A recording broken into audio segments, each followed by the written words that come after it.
Hi everyone, I am recording my Module 2 presentation using the Technology Integration Matrix, and just for reference, I am a 3rd grade teacher, and prior to COVID, my students and my district had very limited access to technology, and that has definitely impacted how technology has been integrated through virtual and hybrid learning.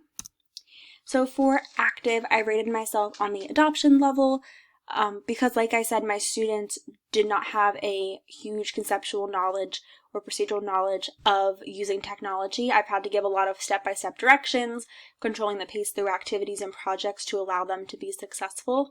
That includes using the teacher-paced feature in Nearpod or working through Google Slides assignments with students by modeling on my screen how to click and drag different components or insert pictures. So it's a lot of modeling for my students, and so they're regularly using their school computers. They just don't have a lot of choice on the types of technology and programs that they are using.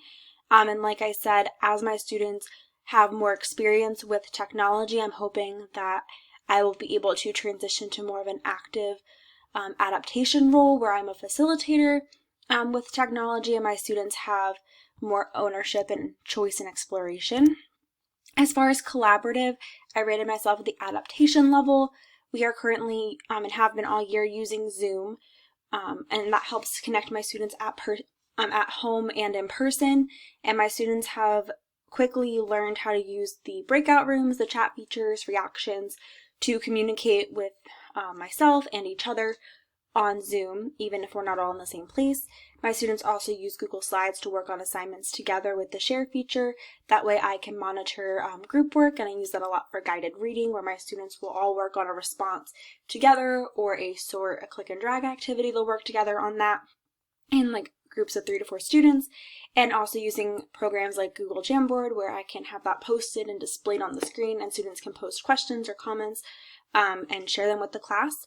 And ideally, I would like to continue implementing tools like Zoom to expose my students to guest speakers and peers and other from other places, working toward that transformation level and using that for higher level thinking to bring information into the classroom that would not otherwise be possible. And I think that big push because of COVID will hopefully stick around. And with the constructive level, I rated myself adoption. A lot of the learning and assignments that my students are doing now with technology are very, very similar to what they would do in the classroom with a paper and pencil version. So it's a lot of conventional ways to build knowledge and experience. And so hopefully moving forward, I can learn how to implement meaningful lessons that are driven by technology and enhanced because of technology. As far as authentic, I rated myself adaptation. I incorporate a lot of realia in my lessons, whether that's photographs, videos, diagrams. I know recently we were learning about members of our community and government, and so my students were looking at pictures of the governor of Pennsylvania or the mayor of the city we live in, and so students use technology to explore Google Slides and websites that I provide, but they're often not looking up their own tools in their own sites. So I would like to move forward implementing more student choice. And lastly, for goal-directed, I rated myself at the adoption level because my students need a lot of structure and modeling in regards to goal setting, and my students have online goal sheets to track progress from math and reading learning goal, but these are highly teacher monitored and involves a lot of conversations between the students and I to come up with their goals. So I would like to have a way for them to use technology to be more independent as far as monitoring and achieving their goals. And overall, just next steps, I want to be mindful that while it'll be great to be at the transformative level for all of these different components, it's a process that will occur over time for both the teacher and the student.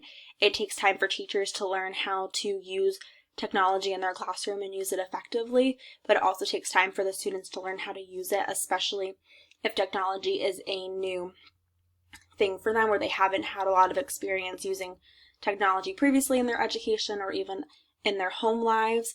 And this matrix emphasizes that technology should be used meaningfully and intentionally. It's great to use technology, but teachers need to be purposeful as they use it. So I look forward to any comments and feedback that you all have. Thanks for watching.